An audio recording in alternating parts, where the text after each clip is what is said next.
Yeah, what's up, community? It's Ash Rock. Super quick intro. A couple things I picked up. Gotta give a big shout out to my buddy Eddie. Met him on Facebook. He's a follower of my videos and private messaged me. He said, "Man, I got some figures. I know you're looking for some legends, and I got a bunch of legends here for you." So he came through. He drove out like 45 minutes, an hour to get to my house. We hung out, had a beer, and sold me a shit ton of figures, man, for a pretty damn good price too. So. Much appreciated, man. The community comes through again.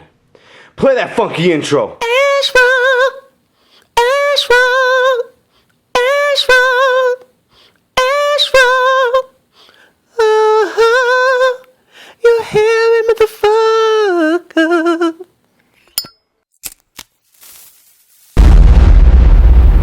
That's crispy.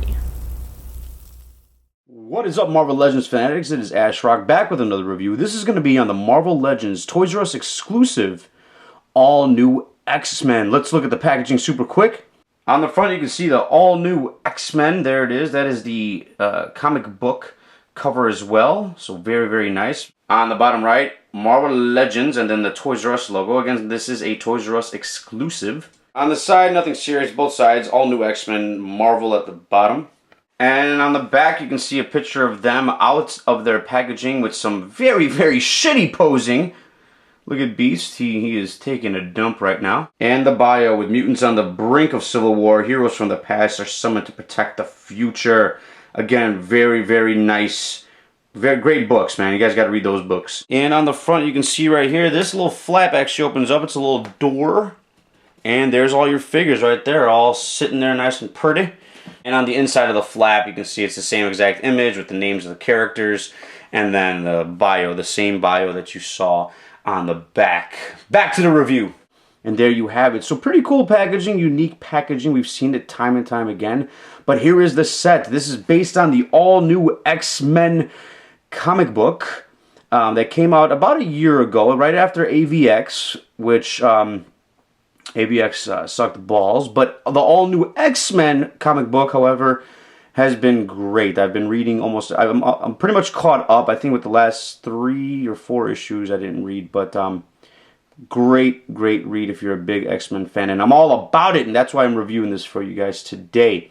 So we're going to start off with paint applications. Now, before I do that, remember, the new grading scale will be on a 10-point scale, so no more 5-point. It will be on a 10-point scale. I changed it because I fucking wanted to. All right? And here we go. But it makes more sense at the end. I think the 10-point scale just makes more sense. But let's start off with the paint application. So most of them, 4 out of the 5, yellow and blue. Obviously, the main theme looks just like the way it looks in the comic book. Very, very accurate. I think that, with the exception, obviously, of Mr. Iceman here, who is more translucent. Mine has a little bit of paint blotch right there. You can see on his chest piece.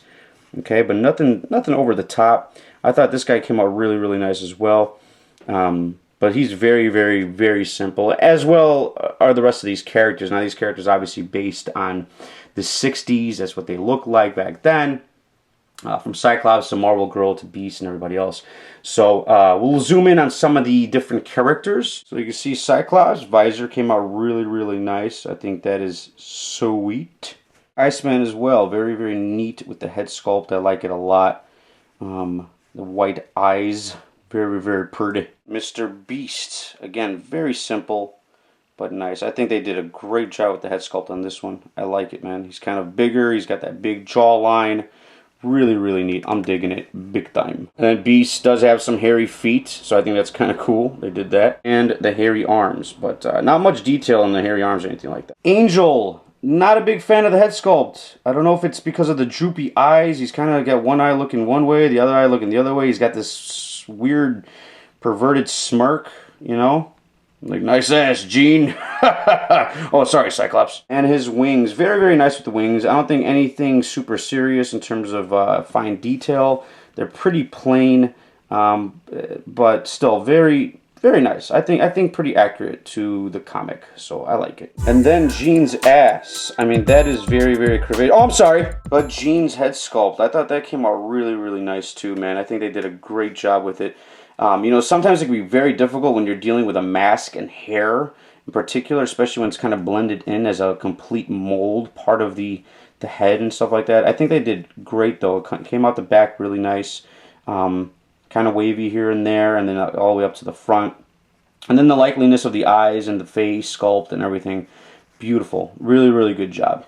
And them titties. So for paint applications, I'm going to give this set an 8 out of 10. I think they did a pretty good job. A couple minor blotches. Angel's wings being a little too simple. His droopy face I wasn't a big fan of. And then Beast having hairy feet and hairy arms, but not super detailed. It just has more pattern than actual coloring. It would have been nice to see some black in there or something like that to really make it stand out.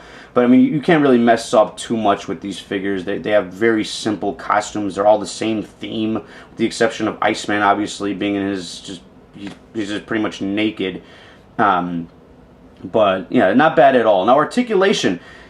I'm not going to go over every single point of articulation with all the characters. Most of them share the same amount of articulation, okay? With the exception of, obviously, Marvel Girl and Iceman. But Beast, even though it's a different mold, it's the larger mold, okay, that we've seen before. Beast, Cyclops, and Mr. Angel share the same articulation. Angel and Cyclops actually share the same mold, basically, with the exception of Cyclops having the 2 fingers that he uses on Jean. I'm just kidding. He uses them for his visor. Oh, God. Where did that come from? Anyways, oh yeah, I'm a perverted bastard. But yeah, with the exception of the 2 fingers, obviously used for his to shoot his optic beams out of his eyes. That's the only difference between them two. They both have trigger fingers for some reason, which is kind of stupid. Jean Grey utilizing the newer female mold, but she does not have waist articulation. She has the upper boob crunch.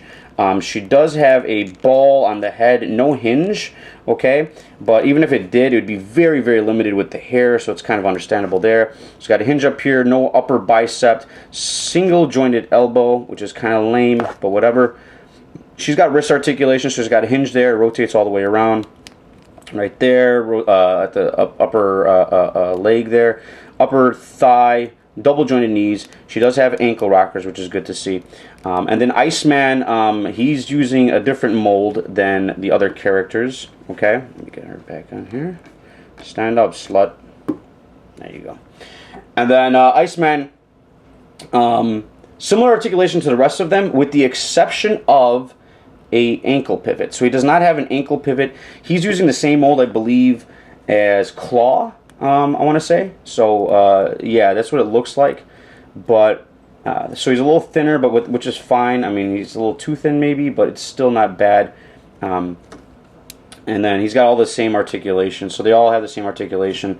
I'll go over, I guess we can go over Cyclops to kind of give you guys a ball joint, upper bicep, double jointed elbows. He's got the wrist articulation along with the hinge. He's got waist articulation. He's got upper ab. He's got ball joint hinge on the head, so very, very nice with that. And again, Beast and Mr. Angel share the same articulation. We've got ankle rockers, double jointed knees, rotates at the calf, I believe. Yep. And then he's got upper thigh and the hinge on the leg there. So really, really nice. So articulation, I think they did a pretty damn good job, with the exception of Jean. I know a lot of Legends fans really want to see some female molds with a swivel at the waist. That would be nice. Or a better ab crunch, really. But still, nonetheless, I think a really, really good job. So for articulation, we're going to give them an 8 out of 10. And actually, I forgot to say one more thing. The wings on this bad boy are not articulated at all. So it just literally disconnects here and right back in there. And that's it. So no crazy articulation for that. I think that's kind of lame. It's kind of an upscaled version of the Marvel Universe wings that you've seen on some of the Angel figures. But it would be nice to have a little bit of articulation, but still not a big deal. 8 out of 10 for articulation. So final score will be straight 8 out of 10, man. I think this is a great box set. The only reason I didn't give it like maybe a 9 or a perfect score is obviously some of the paint blotches on some of the characters, some of the articulation that's lackluster in certain characters like Jean or Marvel Girl, whatever you want to call her. But This is a great box set, man. It really is. Now, it will cost you a little bit. It is $89.99 at the stores. I was able to, really quick story, I've actually bought this today. I got up at 9:30, went straight to Toys R Us, which opens up at 10 over here in Chicago. Got there about 9:55, stood in line, waited right by the door. This fat bastard comes up behind me, okay, which I'm assuming was a scalper. He, doors open, I jetted to the area. He's right behind me trying to keep up. But unfortunately, like I said on one of the posts on Facebook, gravity beat his ass, him and his 200 excess fucking pounds. And I beat him to the figures. I got the X-Men set, I got the new Black Widow, as well as the Winter Soldier and a Spider-Girl too, which was kind of cool. But I thought I'd share this story. It was kind of funny. But $89.99, a little pricey. But if you're a big X-Men fan, if you're a big Legends fan, I think this is a great set. I think it's really, really worth it. You know, again, don't wait till you see it at the stores. I don't see this being a set that's going to be hard to find because of the price. Not many scalpers are going to buy this and try to flip it into $150 or something. I mean, some might, but for the most part, I think you guys can be patient and shop around a little bit and you'll find it. Again, it's a Toys R Us exclusive. And again, I think it's well worth it. And if you haven't read the comic books, please go read them. I think it's a great, great way they did the stories. I'm not going to give any spoilers away, but I think it's very, very well written. And one of my favorite X-Men books in recent years, man. So they're finally giving it some justice there in the writing and the overall storyline. And so I like it a lot. Thank you guys so much for watching as always. Remember to laugh every day. I'll talk to you guys next time. Deuces.